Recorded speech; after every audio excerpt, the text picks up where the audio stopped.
Hey feds, can you imagine requesting a disability accommodation and then your medical information ends up in someone's personal email box? Well, if you ask the Labor Department for a disability accommodation, your name and the reasons you asked may be sitting in somebody's personal email inbox right now.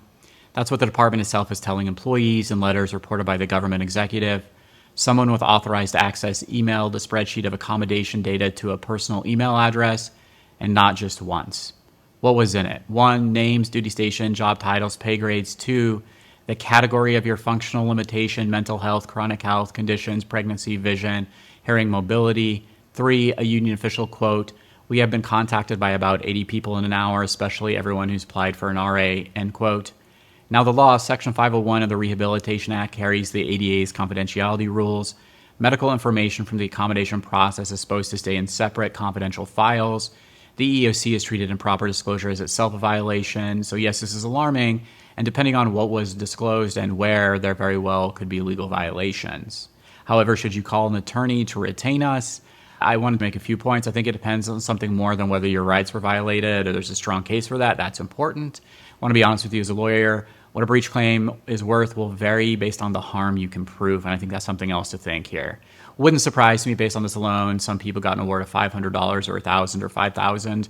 Could be more depending on the facts. The actual damages that you went through, I would need to know more about this.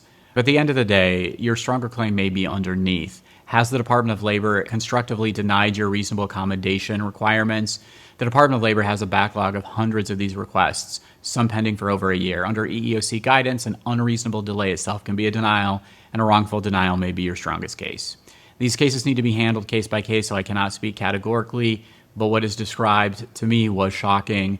Usually these cases, in terms of reasonable accommodation, should be decided in 30 days. So if you've been waiting longer than that, you might have a strong legal claim, and it might be worth consulting with a federal employee attorney to talk about that, see if they think they could help you, what the costs and benefits of litigation could be. To every Fed who filled out the paperwork, you share that information because the law asked for it, so you could keep doing your job. You're not overreacting to hear how alarming this is. Please save everything, regardless of what you do. The breach notice, your original request, the dates, the follow-ups, any denial, and know that the EEO clock is short, generally 45 days to contact a counselor. Should you file something on that? That is a personal decision. DOL Feds, did you get the letter? Drop a comment, let me know.